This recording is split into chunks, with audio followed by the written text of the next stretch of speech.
2026 இது வாழ்க்கையில நாம சந்திக்கிற இன்னொரு வருஷம் கிடையாது. இது டிசிஷன் எடுக்கிற வருஷம். நீங்க ஹார்ட் ஒர்க் பண்றீங்க, ஆனா ஏன் உங்க கையில பணம் தங்க மாட்டேங்குது? மாசம் சேலரி வருது, அடுத்த சேலரி வரைக்கும் சர்வைவல் மோட்ல தான் இருக்கும். சேலரி வருது, பணம் செலவாகுது. ப்ராப்ளம் நம்ம சம்பாதிக்கிறதுல இல்ல, நம்முடைய இன்கம்ல கிடையாது. நாம ஃபாலோ பண்ற சிஸ்டத்துல தான் இருக்கு. இந்த வீடியோ மோட்டிவேஷனுக்காக கிடையாது, இது பணத்தை பத்தின உங்களுடைய பார்வையை மாத்தக்கூடியது. 2026 முடிவுல நீங்க பணத்துக்கு வேலை செய்ய மாட்டீங்க, பணம் உங்களுக்காக வேலை செய்ய ஆரம்பிக்கும். If you are ready to control, then இப்பவே இந்த வீடியோவுக்கு ஒரு லைக்கை தட்டி விட்டுட்டு சேனலை சப்ஸ்கிரைப் பண்ணிட்டு வீடியோவை ஸ்கிப் பண்ணாம முழுசா பாருங்க. Welcome to evolve Tamil. 2026 வந்துடுச்சு, ஆனா உங்க பேங்க் பேலன்ஸ் அதே இடத்துல தானே நிக்குது. நீங்க கஷ்டப்பட்டு வேலை செய்யறீங்க, ஆனா பணம் ஏன் தங்க மாட்டேங்குது? 2026 முடிவுல உங்க பணம் உங்களுக்காக வேலை செய்ய ஆரம்பிக்கும். இது மணி டிரான்ஸ்ஃபர்மேஷன் ப்ளூ பிரிண்ட். 2026ல மணி சேவ் பண்ணணும்னா முதல்ல மைண்ட் செட்டை சேஞ்ச் பண்ணணும். மணி ஏர்ன் பண்றது அப்படிங்கிறது ஸ்கில், மணியை சேவ் பண்றது அப்படிங்கிறது டிசிப்ளின், மணியை குரோ பண்ண வைக்கிறது மைண்ட் செட். 2026 ரெசல்யூஷன் சிம்பிளா இருக்கணும். earn smart, spend smart, save smart. இந்த வீடியோ ஒரு அட்வைஸ்க்கான வீடியோ கிடையாது, இது ஒரு சிஸ்டம், ஒரு ரொட்டீன், ஒரு ஃபினான்சியல் ஐடென்டிட்டி அப்கிரேட். இந்த வருஷத்துல நீங்க பணம் சம்பந்தமான எந்த ரெசல்யூஷன் எடுக்கிறதுக்கு முன்னாடியும் 3 முக்கியமான ரூல்ஸ் இருக்கு. அதை மனசுல வச்சுக்கோங்க. Rule number 1, pay your self first. நம்ம எல்லாருக்குமே அக்கவுண்ட்ல சேலரி கிரெடிட் ஆகிற உடனேயே இஎம்ஐ டிடெக்ட் ஆகும். அப்புறமா பில்ஸ் பே பண்ணுவோம். அடுத்ததா டே டு டே எக்ஸ்பென்சஸ்க்காக பணத்தை மாத்தி வைப்போம். இது எல்லாம் முடிஞ்சு மிச்சம் மீதி ஏதாவது இருந்தாதான் சேவிங்ஸை பத்தி திங்க் பண்ணுவோம். இந்த ஒரு சிஸ்டத்தை தான் இதுவரைக்கும் எல்லாருமே ஃபாலோ பண்ணிட்டு இருக்கோம். ஆனா இந்த 2026 மாடல்ல சேலரி கிரெடிட் ஆன உடனேயே சேவிங்ஸுக்கு ப்ரிஃபரன்ஸ் கொடுங்க. அதுக்கப்புறமா எக்ஸ்பென்சஸ், பில்ஸ், இஎம்ஐ இப்படி பிளான் பண்ணுங்க. நம்முடைய இன்கம்ல மினிமம் 20% ஆட்டோ சேவ் ஆகுற மாதிரி பேங்க் ஆட்டோ டிரான்ஸ்பர் செட் பண்ணுங்க. சேவ் பண்ண மணி இல்ல அப்படிங்கிற மைண்ட் செட்டை மொத்தமாவே டிலீட் பண்ணிடுங்க. நீங்க உங்களுக்கே சம்பளம் கொடுக்கலன்னா வேற யார் உங்களுக்கு தர போறாங்க? Rule number 2, life style is not equal to success. இந்த 2026ல பிக்கஸ்ட் ட்ராப்பா இருக்க போறது life style inflation. Latest mobile வாங்குறது, இஎம்ஐல கார் வாங்குறது, டெய்லி ஹோட்டல்ல சாப்பிடுறது, இதெல்லாம் ஸ்டேட்டஸ் சிம்பிளா இருந்தாலும் அது ஃபியூச்சருக்கான ஒரு ஸ்ட்ரெஸ் தான். இந்த 2026 ரெசல்யூஷன் பீப்புளை இம்ப்ரெஸ் பண்ற மாதிரி இல்லாம நம்முடைய பேங்க் பேலன்ஸை இம்ப்ரெஸ் பண்ற மாதிரி பாத்துக்கோங்க. Rule number 3, clarity over confusion.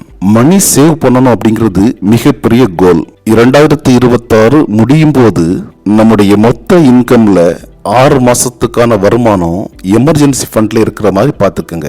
Monthly minimum 15,000 save பண்ணணும். மணி மேட்டர்ல கிளாரிட்டி வந்துடுச்சுன்னா கண்ட்ரோல் தானாவே வந்துடும். 2026ல நம்மளோட பட்ஜெட் சிஸ்டம் 50-30-20 ரேஷியோல இருக்கிற மாதிரி பாத்துக்கோங்க.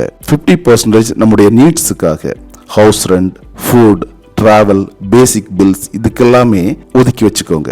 அடுத்த 30% நம்முடைய விருப்பங்கள், நம்முடைய வாண்ட்ஸ்க்காக, ஓடிடி, ஷாப்பிங், ட்ரிப்ஸ், ஃபன் இதுக்கெல்லாமே ஒதுக்கி வைக்கிற மாதிரி பார்த்துக்கோங்க. மீதம் இருக்கிற 20% சேவிங்ஸ். இதுல எந்த சமரசமுமே கூடாது.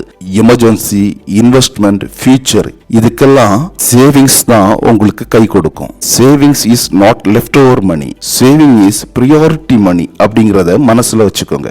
நம்முடைய எக்ஸ்பென்சஸ் எங்கெல்லாம் குறைக்க முடியுமோ அந்த இடத்துல எல்லாம் குறைக்கிற மாதிரி பார்த்துக்கோங்க. ஏன்னா நம்மளை அறியாமலேயே நம்முடைய பணம் நிறைய இடத்துல வீணா போகுது. உதாரணமா unused subscriptions, online shopping, food delivery இது எல்லாத்திலையுமே நம்மளை அறியாமலேயே சின்ன சின்ன அமௌண்ட்கள் லீக் ஆகிட்டே இருக்கு. இந்த 2026ல முதல் 30 days நோ அன்னெசரி ஸ்பெண்ட் அப்படிங்கிற ரூலை ஃபாலோ பண்ணுங்க. முடிஞ்சா கேஷ் ட்ராக்கிங் ஆப் யூஸ் பண்ணுங்க. ஒரு விஷயத்தை புரிஞ்சுக்கோங்க, small expenses R silent killers. அடுத்ததா முக்கியமா செய்ய வேண்டிய ஒரு விஷயம் என்னன்னா எமர்ஜென்சி ஃபண்ட். இதுவரைக்கும் எமர்ஜென்சி ஃபண்ட் உங்ககிட்ட இல்லைன்னா இப்பவே எமர்ஜென்சி ஃபண்ட் கிரியேட் பண்றதுக்கான முயற்சிகள்ல இறங்குங்க.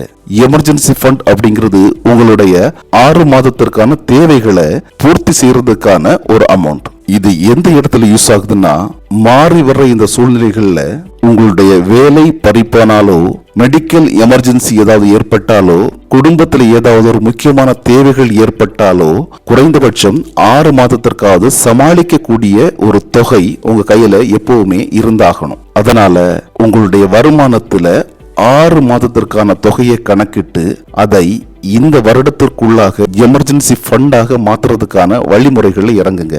ஆர்டி முக்கியமான ஒரு விஷயம். இந்த ஃபண்ட் எப்பவுமே நீங்க உங்களுடைய அக்கௌண்ட்ல இருந்து ஈஸியா டிரா பண்ற மாதிரி இருக்கலாம், ஆனா இதுல தேவையில்லாம கை வைக்கவே கூடாது அப்படிங்கிற ரூலை ஃபாலோ பண்ணுங்க. புரிஞ்சுக்கோங்க, எமர்ஜென்சி ஃபண்ட் இல்லாதவன் எப்பவுமே சம்பளத்துக்கு அடிமையா வேலை பார்க்கறவன் தான். அதுக்கப்புறமா முக்கியமா நம்ம தெரிஞ்சுக்க வேண்டிய இன்னொரு விஷயம் என்னன்னா, பணத்தை சேமிக்கிறோம், ஆனா அந்த பணத்தை குரோ பண்றதுக்கான வழிமுறைகள் என்ன அப்படிங்கறத தெரிஞ்சுக்கிட்டு அதுக்கேற்றபடி நம்முடைய இன்வெஸ்ட்மெண்ட் பிளானை நம்ம திட்டமிடணும். பணத்தை சேமிக்கிறது மட்டுமே போதுமானதாக இருக்கக்கூடாது, அந்த பணத்தை நமக்காக வளர வைக்கணும், அதுதான் முக்கியம். நீங்க இனிஷியலா இன்வெஸ்ட் பண்றீங்கன்னு சொன்னா மியூச்சுவல் ஃபண்ட்ஸ்ல எஸ்ஐபி மெத்தட்ல இன்வெஸ்ட் பண்ணுங்க, பெஸ்ட் ஆப்ஷன். அப்புறமா பிபிஎஃப், கோல்டு ETF இதுல எல்லாம் இன்வெஸ்ட் பண்ணீங்கன்னா உங்களுடைய பணம் சேஃபா இருக்கிறதுக்கான வாய்ப்புகள் அதிகமாகவே இருக்கு. இந்த 2026ல பணம் சம்பந்தமான உங்களுடைய ஐடென்டிட்டியை கண்டிப்பா மாத்தக்கூடிய ஒரு வருஷமாக இருக்க போகுது.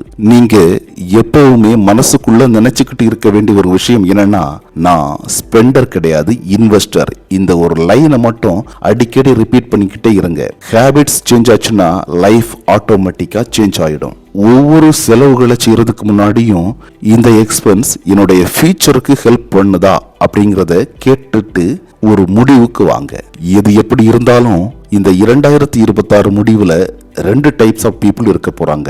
இந்த வருஷமும் பணத்தை சேமிக்க முடியல அப்படிங்கிற மக்களும், இந்த வருஷம் நான் கண்ட்ரோல் எடுத்துக்கிட்டேன் அப்படிங்கிற மக்களும் தான் இருக்க போறாங்க. சோ நீங்க எந்த இடத்துல இருக்க போறீங்க அப்படிங்கிற சாய்ஸ் உங்களுடையது. 2026 உங்களுடைய மணி சம்பந்தமான ரெசல்யூஷன் என்ன அப்படிங்கறத கமெண்ட்ல சொல்லுங்க. வீடியோ பிடிச்சிருந்தா ஃப்ரெண்ட்ஸுக்கு ஷேர் பண்ணுங்க. மறக்காம சேனலை சப்ஸ்கிரைப் பண்ணுங்க. மணி உங்க மாஸ்டரா இருக்க கூடாது, நீங்க மணியோட மாஸ்டரா ஆகணும். Best of luck. தேங்க்யூ.